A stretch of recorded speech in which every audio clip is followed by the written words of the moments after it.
That's the biggest problem when people find various natural treatments and stuff online. They find something for brain cancer and then try to use it for the breast cancer. And it's like, this is two Mm. totally separate diseases. And just what works for one cancer doesn't work for something else. The real answer, though, is the type of cell and the mutations that it has. I gotta get myself a little more faith, a little more love. I'm your host, Christa Bigler, and I'm going to guess we have at least one thing in common, that we're both in pursuit of a less stressed life. On this show, I'll be interviewing experts and sharing clinical pearls from my years of practice to support high-performing, health-savvy women in pursuit of abundance and a less stressed life. One of my beliefs is that we always have options for getting the results we want, so let's see what's out there together. Just keep breaking. I gotta get myself a little more faith, a little more love. All right, today on The Less Stressed Life, I'm delighted to have back Dr. Michael Robinson. He's a naturopathic doctor specializing in naturopathic oncology in the Chicago suburbs. He's the owner of Nourish Healthcare, a multidisciplinary natural healthcare clinic, and manages a team of multiple naturopathic doctors, nutritionists, acupuncturists, as well as being a staff doctor at the AYRE Clinic, AYRE Clinic of Contemporary Medicine, the oldest low-dose chemotherapy clinic in the U.S.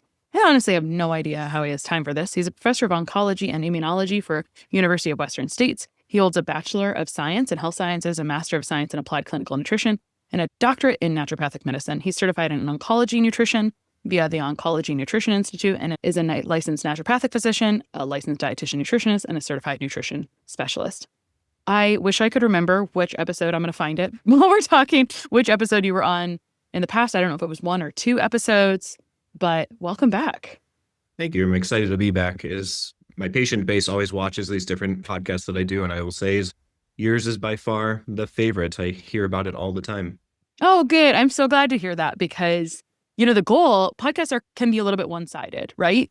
And I love to have a good nerdy conversation. So these are very self-indulging, but I found that listeners similarly want to have really deep, nerdy conversations. But one of the reasons we're having this conversation today, aside from us both enjoying having these nerdy conversations, is that I like to think about something. So an advanced topic in mindset coaching is making advanced decisions. Because when we are faced with something really stressful or challenging, it's very natural for our logical brain to shut down, our prefrontal cortex to shut down, our parent brain to shut down. This is just like basic biology. We freeze sometimes, and there's a lot of nervous system state to this, of course. And so I think there's a lot to be said for advanced decision making. And I'm weird and morbid. I have an unusual interest in this, which is probably why I love interviewing you. I've learned a ton of crazy, cool, nuanced things from you about what to take, what not to take, all these things that make things work better, chemotherapy work better. But from the perspective of advanced decision-making, I've heard from another one of your colleagues that we've already transitioned over 1 in 2 people having cancer. So I don't know if you can corroborate that. It was 1 in 3, now we're 1 in 2. Yep, definitely. And it's still the second leading cause of death in the United States, and it's only getting worse. We think about it in America as we're supposed to be making everyone healthier and healthier, and it's like cancer rates are just going up. There are certain cancers we're getting better at treating, but pancreatic cancer is honestly not really one of them. Yeah.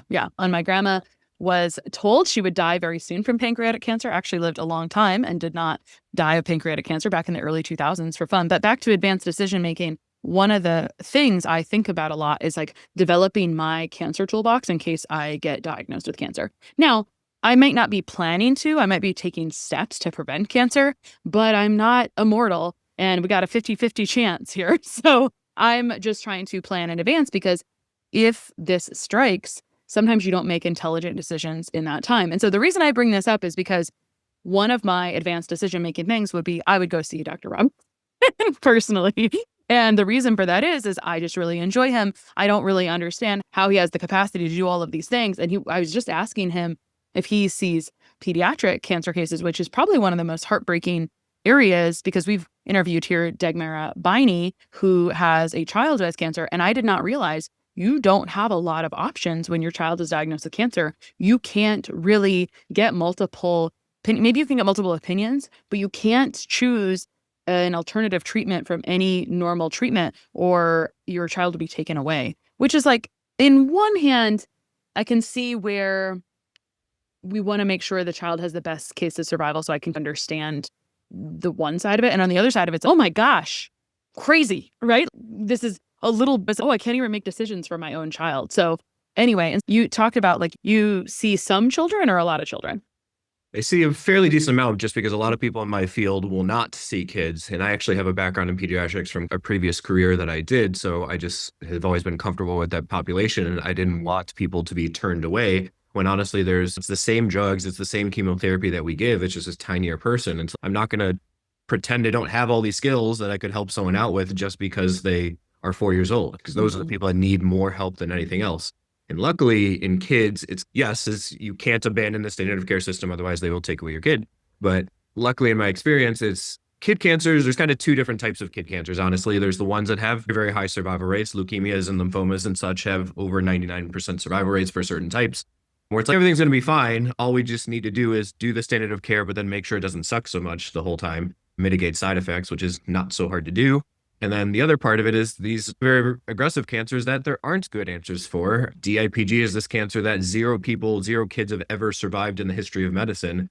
So luckily in those cases, when we work with DIPG kids, their oncologists most of the time are on board with us supporting them because the medical doctors know that they don't have all the answers. So they say, sure, why not? We can't kind of get any worse than it is. If we only have a 6-month survival rate anyway, everything that we can do is only going to be beneficial. So we don't get as much pushback sometimes as you sometimes would think in the peds world. Mm-hmm. Okay, so what I want to cover a little bit today with thinking about this, making decisions in advance, and I think an interesting angle is, okay, Michael, let's pretend, and I don't know, maybe this will be a hard one to answer. Let's pretend you are diagnosed with cancer, or maybe someone, God forbid, that you really love that's very close to you. What is going to happen first, typically, with that diagnostic process conventionally? And at what point would you maybe layer in some of the stuff? So there's possibly 3 or 4 questions to this, but let's use my example of, okay, let's say we get a diagnosis. And actually, even the step before that, when might we want to pursue additional screening? Because going to the doctor and saying, I don't feel that great, isn't probably going to yield the type of testing that would diagnose something. There might be some white blood cells or something that look off in that like $3 blood testing. But I'm curious if someone wanted to if someone like had a gut feeling and they wanted to be screened a little bit more in depth for cancer, what might they do to start that process? What might they ask their provider for?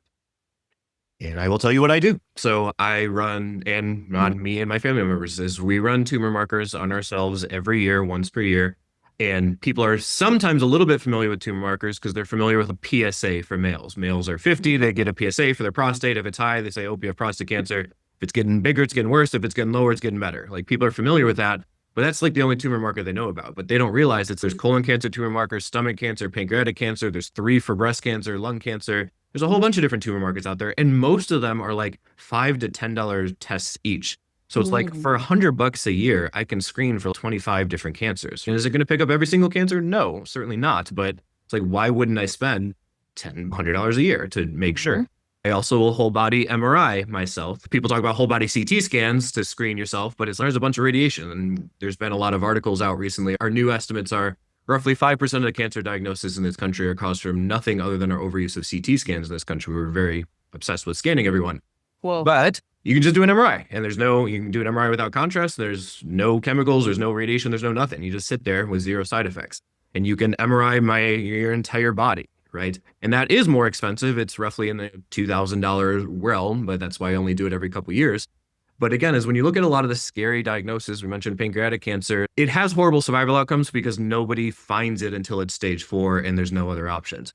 If you actually find pancreatic cancer early, it is pretty treatable because you just surgically cut it out and everything's fine. But the average estimate is when someone gets diagnosed with pancreatic cancer, they will have had it growing for 5 years before it is found. Or if they were doing a $10 pancreatic cancer tumor marker blood test yearly, or they did whole body MRIs every 2 years, there wouldn't be a 5-year period where something goes undetected. So that's definitely the first step. Okay, couple questions about that. Yeah. I'll go in reverse. I haven't really looked at this because I decided I was in denial because I thought if I went and got a Pernuvo scan, I'd probably have something wrong.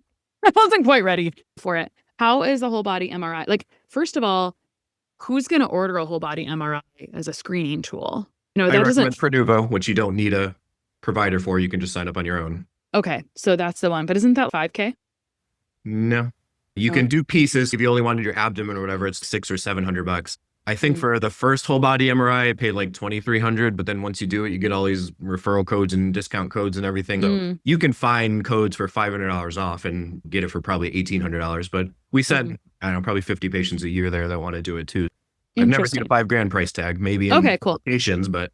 Okay, cool. Thanks for that. I had written it off. We both know Taylor Duke's wellness. She ended up having a brain tumor, and I'm like, I'm not ready to find out. And doesn't this sound opposite of what I'm saying? Advanced decision making. Okay, back to tumor markers. I do love this. Thank you very much. So do you have on request a test or things like that, you can actually set up a batch? So can anyone go pull these tumor markers technically? Because there's a lot of labs you can pull yourself. Would you recommend that or not recommend it? Do you think it needs to be professionally interpreted? Yes, I would, because sometimes certain cancers don't. The cancer has to be a little bit advanced before the tumor marker will go up. So like for the breast cancer tumor markers, if you have a stage 1 breast cancer, the tumor markers are probably still going to be normal. And what we don't want is people to only do that test and they say, oh, tumor markers are normal, I don't have breast cancer. And then they screen because they put all of the weight in just that. So it's a tool, but it's not universally applicable. As well as there are other conditions that can mess with those tumor markers. Like I have a patient, she has 6 tumor markers elevated and has no cancer in her body. And we've checked her 10 times over, but she has rheumatoid arthritis and just her autoimmunity flares those tumor markers. And it's the same thing. It's like, you don't want someone to order them on themselves and think they have 6 different cancers when they don't realize that they just have arthritis. Okay. This could be a dicey question, but so can we get our tumor markers ordered through Nourish? So you can tell us if we have cancer. Do you do preventative care as well? Yes. Okay, got it. Okay, cool. So first of all, you come in, we're just talking about prevention right now. So that way we can double check it. And this is, I don't know, I think the whole purpose of this is like education helps. And the sooner you find something out, usually the better. And so we can actually, and the other thing is, and I don't know who told me this once on an episode, sometimes it's okay to just stop and take a moment and recalibrate after a diagnosis, right? Like you don't have to make a decision in 5 minutes or 1 hour or 1 day necessarily. You can stop and assess your options. But this is where trying to figure out like, what are some potential options I might have once I find out I have cancer? So one thing that I think is tricky about your job is cancers vary a lot. I am curious, do you have like buckets of the way you think about them? Like for me, I deal with a lot of rashes and skin issues, and I have segmented them into buckets of different areas I have to support and whatnot. And I'm curious for you, like you've mentioned pancreatic cancer, you mentioned breast cancer, and you mentioned how leukemia and lymphoma are very treatable and have a big survival rate, at least for children. So are there ways you categorize cancers? Because I don't know how you do. I think of, for some reason, skin cancer as a totally different off-the-wall cancer than other cancers. So can you talk a little bit about how you segment them? Because I'm guessing it's almost like an internal triage process on what people would do first. You have to be like, what's this kind of cancer? So you would go do this type of thing. Yes. And that's honestly, when we get a treatment side too, the reality is many of the common cancers that you're familiar with, when you think about like breast and prostate and colon cancer, some of the most common ones are most of the time adenocarcinomas. And adeno means glandular cells. They're cancer of the glands of those guys. Like 90% of breast cancers are going to be those glandular carcinomas. Some breast cancers are lobular carcinomas, and some of them are rare, or what are called sarcoid mixed type. They're basically skin cancer of the breast. But that's what I'm getting at is when you think about it like that, it's like glandular prostate cancer and glandular breast cancer are almost the same thing. They're just in 2 different spots in the body, but they're much more similar than a lobular breast cancer and a glandular breast cancer. They're totally different cells that just happen to be in the same spot in the body. And when we get into this further with the genetics of cancer, like what mutation, not hereditary genetics, not what's in your family tree, but how has the cell mutated after you're already born? Like how did the cell change from a normal breast cell or normal pancreatic cell to a cancerous one? What mutations occurred? Those are what realistically matters. And I use this analogy of, if you have spiders in your house, I don't care if the spider's in your bathroom or your basement. Like, I don't care if the tumor's in your breast or your colon or your pancreas or whatever. I care if you have a KRAS mutation, then we use KRAS drugs or KRAS herbs or whatever it is. It's like, that's the problem with the cell. That's what we need to treat. I don't care where it is in the body. I think that's really interesting. Okay, so there's really, when we're triaging it, it's really has to do, you need to do some kind of genetic testing different than how it read. Can you talk a little bit about how you do? I've always been a little bit confused about how I used to do genetic testing versus how genetic testing is done in the cancer space. It just doesn't feel very similar to me. I used to take 23andMe or Ancestry data. We'd run it through calculators. We'd have evidence-based charts that gave some different lifestyle changes to improve how that gene's expressing. But it feels like it's a different planet with cancer genetic stuff. So can you talk a little bit about what that looks like? And is this one of, it sounds like maybe this is one of the early steps. Yes, because the types of genetics that you're referencing or that you might see in 23andMe, I try to use the word, those are hereditary genetics. Those are what is in your family tree. Those are what you were born with, right? If you were born with an MTHFR defect, you're going to always have that MTHFR defect. You can take different supplements to try to up or down regulate it, but you can't change your genes. The genetics we're talking about, and sometimes it's relevant in cancer. If a 20-year-old gets colon cancer, they're going to say, that's not supposed to happen. Let's go see if you have some weird family tree thing. Or if you have BRCA for breast cancer. People are familiar with BRCA. Angelina Jolie cut off her breast because she had BRCA, right? She didn't have breast cancer. She had a risk for breast cancer. Hereditary genetics.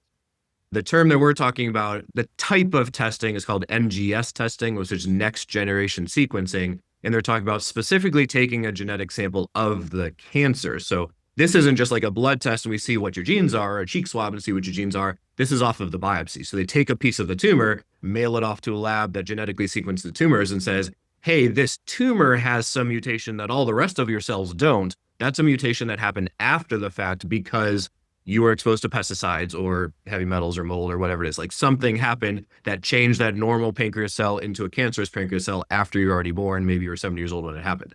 That's what's wrong with the cell. That's what we want to fix. Does that make sense? It does. I want to underline and highlight and repeat that if necessary, because the way I've been thinking about the majority of cancer for a long time is diseased and damaged cells not getting cleaned up very well by normal autophagy and apoptosis processes that should happen in the body, and then being triggered and turned on into cancerous cells because of some kind of immune insult event. And you just listed an entire list there. Would you relist that again?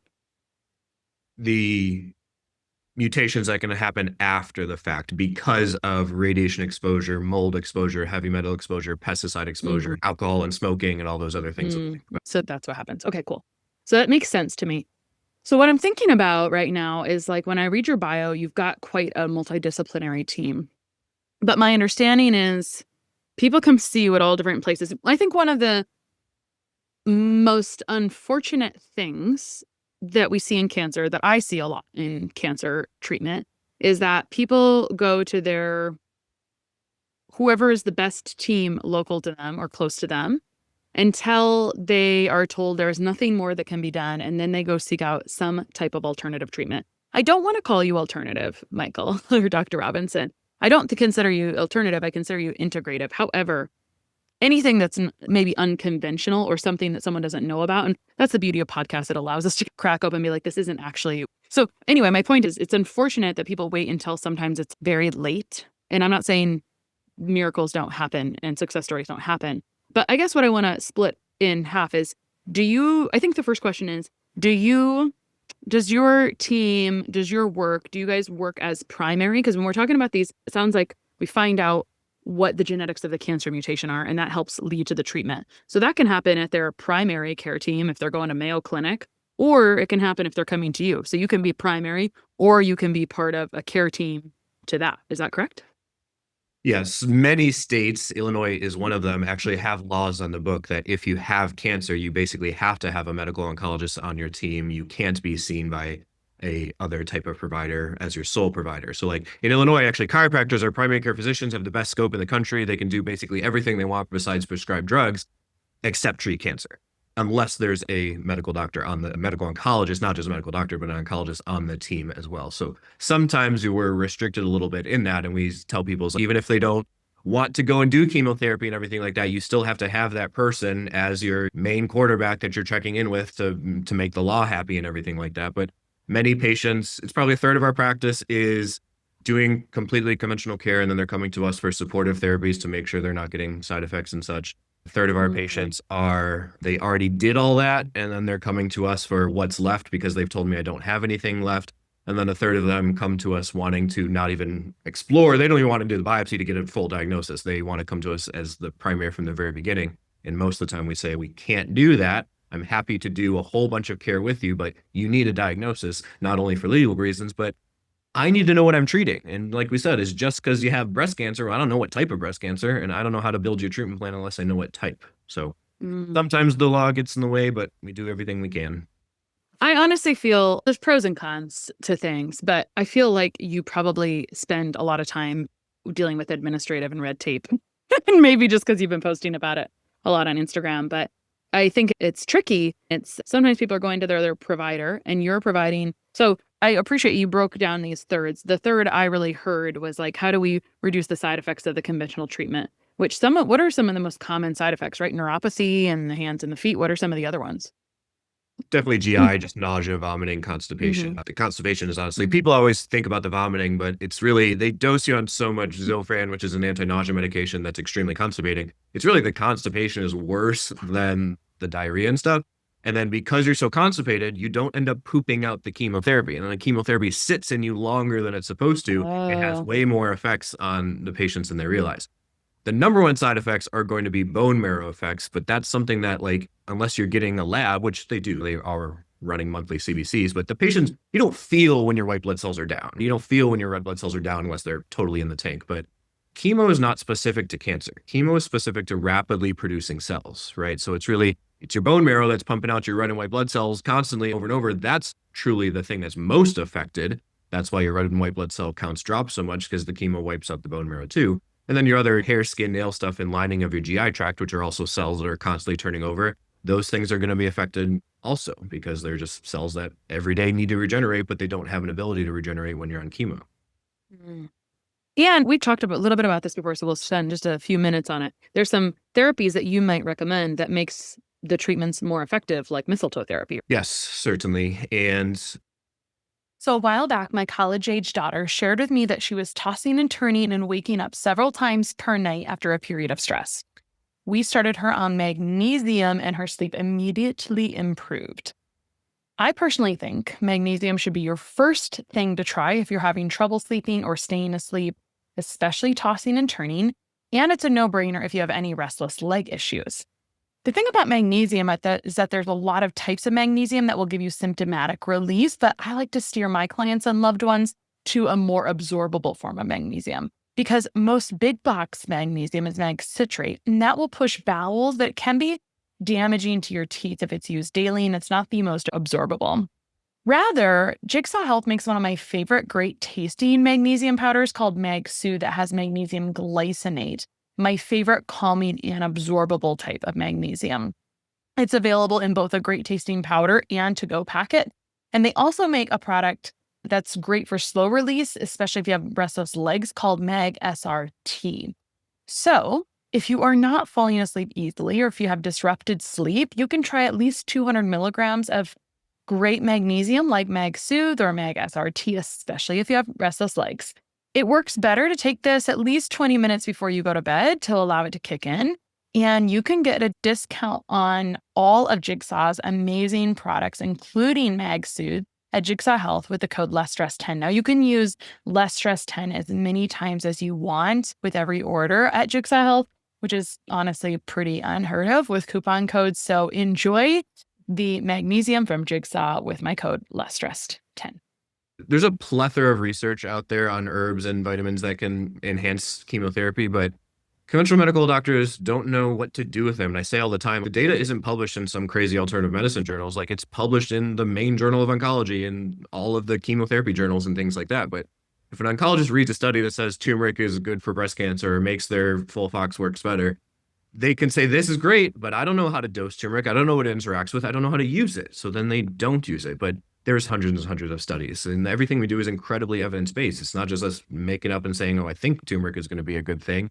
We have the data for it. It's just you have to go to a provider that knows how to use the data, because the medical team doesn't. I will be honest with you, is one of my best friends she's a conventional medical oncologist, and she's triple board certified hematology, oncology, and integrative medicine.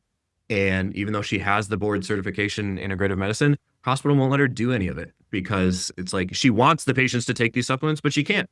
So then she has to, and the patients ask her about it, and she says, yeah, it'd be a good idea, but I can't write it in the chart. So go see Dr. Robinson so he can write it in his chart, and because I want you to be on it. So That must be so hard it's to really, I don't think I could do it because it drives me bonkers. And I think that story is really important because I think this is all day, every day in cancer medicine. I think that there's things I've heard some other side stories where it's like, I can't tell you this. Let's go for a walk. I can't tell you this, but this is what we see happening. Like it can't be documented.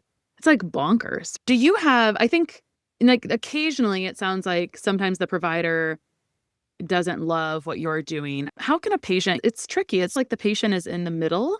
And I feel like you do a lot of legwork to try to support them, but it's like the patient can still choose to do what they want based on your recommendations, even if their doctor doesn't understand what they're doing. I just want to say something that I think is important. No one likes what they don't understand. And I think that's the main thing we're battling up against all the time is like, yeah, of course this provider doesn't get it, so they don't like it. Like it's like anything. None of us like anything we don't understand. So how do you handle some of those scenarios that come in the door? How do you handle dealing with grouchy oncologists?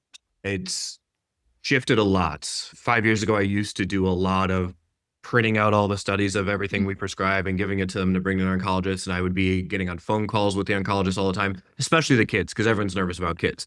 So I'd have to call the children's hospital and say, hey, oncologist, you told my patient not to take any of the things I prescribed. Why is that?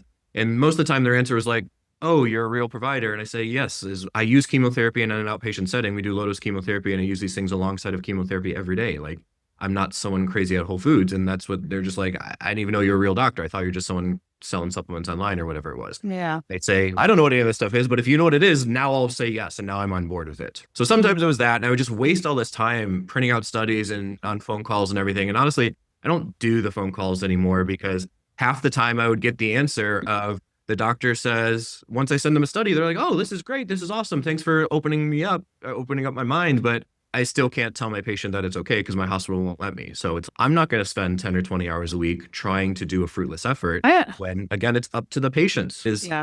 They get to make their decisions about their health. Yeah, I honestly don't know how you know how we haven't.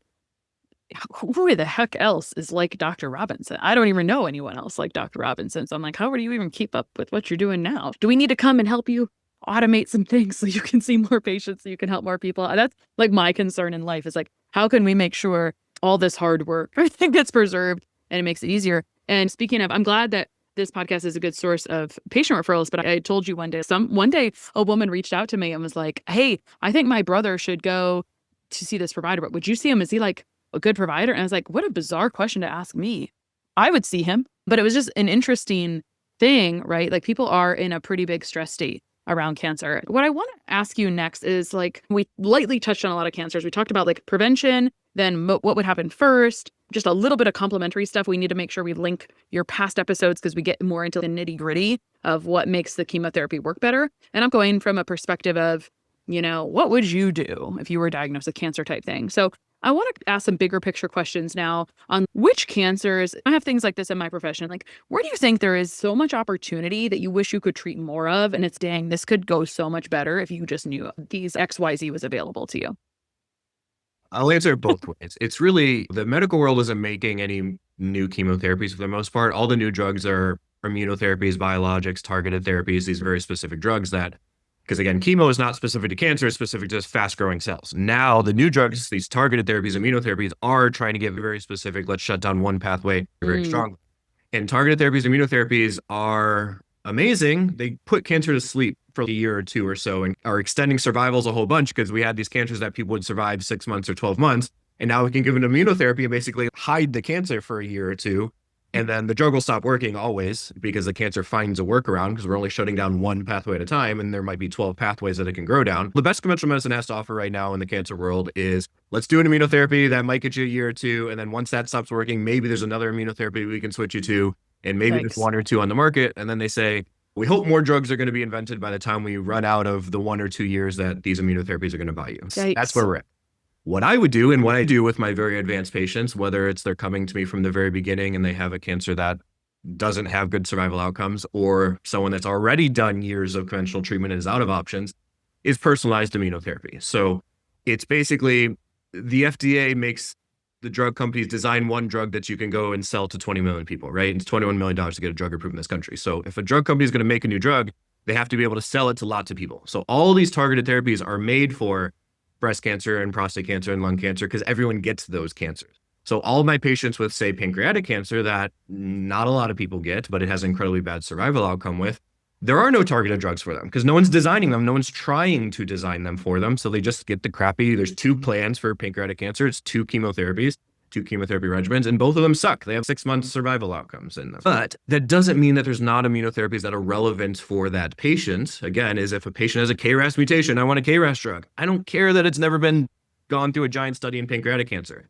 Many of these drugs have already been studied in other cancers. It's just we have never done them in pancreatic, so it's not FDA approved. So essentially what we're saying is off-label immunotherapy drugs. They are cancer drugs. We're just using them in different patient populations. That's the best conventional medicine has to offer. What I do is what we call personalized immunotherapy, where we DNA sequence the whole tumor, find the 10 or 12 mutations your cancer might have. Instead of giving you one drug that shuts down one mutation that might get you a year or two and then it finds a workaround, we get peptides designed for all 12 of the mutations and then microdose you on all of them. So there's no side effects for the most part of them, very low side effects of them because everything's just dose dependent. You give someone low doses, they don't get side effects. But when we shut down 12 different highways, there's no place for the car to go down anymore. And that's where we're able to get long-term outcomes. So that therapy is awesome. It's roughly for 2 years of treatment, it can be in like the $70,000, $75,000 realm of things, which a lot of people that they have no other options for, or they have a stage 4 cancer diagnosis and 6 months to live, they will find $70,000 to go and do it. And like you said, is if I got diagnosed, that's what I would do from the beginning. I wouldn't trash my body with chemo first and then try to do this. I would do it from the very get-go and just try to get this over and done with. Lots of people that come into me don't have $75,000 to be able to do this, right? So that's where we sometimes say, let's find one of those other drugs on the market that, again, might not be studied in pancreatic cancer or whatever it is, but let's get it approved for you because they're very strong drugs. And then, hey, I have all of my herbs that I can use to make them work better. Because if the drug typically only works for, say, 12 months, but if I can enhance that and make the immunotherapy work better, your immune system work better, then the immunotherapy works better. The better your immune system is, the more the immunotherapies are going to work. So then patients sometimes can stay on their immunotherapies for 4, 5, 6 years. Again, is it a cure? No, but it's better than 6 months. Yeah. This reminds me of, I think we've got a whole playlist on cancer for the podcast. It would be you, Dr. Anderson, and there was another guy, I cannot remember his name, but the reason I'm thinking of him right now, he was a researcher in Texas. And I remember he said, we didn't even publish the study of mice because it did so well. We improved their microbiomes, and then the cancer therapies worked so well. Basically, like we improved their immune system that the therapy worked so well. They wouldn't have even published the study because it was like, look too dramatic, essentially. And that's what I think of as you talk about when you support the immune system, all the therapies work better. And a lot of times the go-to treatment is like and this is extremely oversimplified, right? But it trashes the immune system. So then it's a lot harder to make things work. So very interesting. I feel like we could have little mini episodes on every type of cancer. we sure could. Okay. So we talked a little bit about, I think this is interesting, about pancreatic cancer. The options right now literally suck. And people wouldn't know that unless they're diagnosed with pancreatic cancer, right? And that's why I wanted to go through what's the journey sometimes that people get. And I know it's all over the board on how long the treatment is, et cetera. And is it pretty common once you have one cancer to have another one pop up, or is that not super common? Because I feel like that shows up a lot. Your risk is definitely higher than the overall population, but it's not super common, 2% of the time. Oh, okay. Mostly just because if you're on chemotherapy for breast cancer, like that chemotherapy is going to have a little bit of a spillover effect. So you're probably not going to develop colon cancer the next day because you're getting chemotherapy. And it's even if something popped up, it's probably knocking it down before you even find out it exists. Okay. Just to wrap a bow with pancreatic cancer, though. So there's a couple treatments. You would prefer to do this best case scenario, this peptide treatment that's not covered by insurance ever so far. Sometimes people find money for it, but sometimes they don't. And so you come up with a hybrid treatment, best case scenario, based on their specific genetic mutations, right? Yeah, there's 2 conventional protocols that exist for pancreatic cancers. One called FOLFIRINOX, which is 4 different drugs. It works, actually. It actually is good at knocking down the cancer, but it's incredibly toxic and no one can ever stay on it, even the typical 8 sessions that is recommended. Everyone discontinues it early. And then they say, hey, I know that chemo was really hard. Guess what? We have this chemo that's not so hard. It's quite gentle. You'll be fine. And guess what? Patients do tolerate it just fine. And then what happens? It doesn't work. So there's two plans, one that works, but it kills the patient, and then one that doesn't kill the patient, but doesn't work. We can target plans for both of those. We can take the chemo that is destroying them, but destroying the cancer, and protect them, stop them from being destroyed. Or the other way around is if they're on the gentle chemotherapy, we can do things. They don't need protection from the chemo. It's gentle. We can make it more efficacious. So that's where we try to go if the patient's doing 100% conventional. Okay, so we talked a little bit about pancreatic cancer. I think on past episodes, we've covered some of those other really common types of cancers. I think where to wrap today, because we're going through this conversation of, okay, how can I be preventative? What does it look like when you get diagnosed?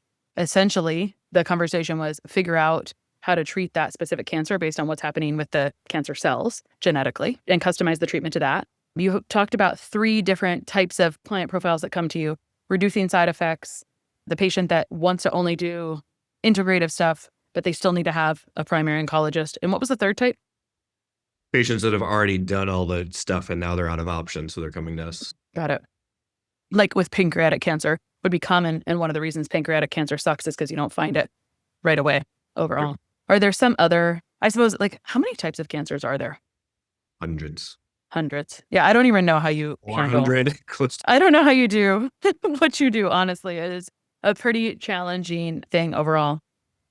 Okay, so I wanted to ask you one more question, then I want you to lead whatever last things you want to leave us with about this topic, because we could probably keep going all day on this topic. And I think if we wanted to keep going on it, we'd want to segment it down to different kinds of cancers. I think something that people would be interested in knowing, and out there on the internet, like there's all these things you could do for, like there's all these people talking about lifestyle things and diet things around cancer. What do you think are some lifestyle changes that anyone could make or should make if they have cancer that would possibly improve outcomes? The medical doctors always focus on just drugs and alcohol and smoking, but the reality is things like an air filter is $100 once, and then you can clean your house significantly, because molds are incredibly immunosuppressive, and that's what cancer is. Your body develops cancer cells every day. Your immune system cleans it up. If you don't have an immune system, because maybe you're packed full of mold, then you develop cancers, right? So $100 air filter could be completely life-saving for you. Filtering your water, again, a Brita costs $30, and that's every day doing something. So the medical world likes to focus on avoidance of let's like not drink a lot of alcohol, let's not smoke and everything like that. But easy things you can add in: filtration of water, air, the food that you eat. Buying organic is honestly some of the biggest things you can do. I got to ask you, though, about a little bit more about diet. Is there anything that you would say besides eating organic that you think is good for everybody? Or do we just feel like whole food organic is best?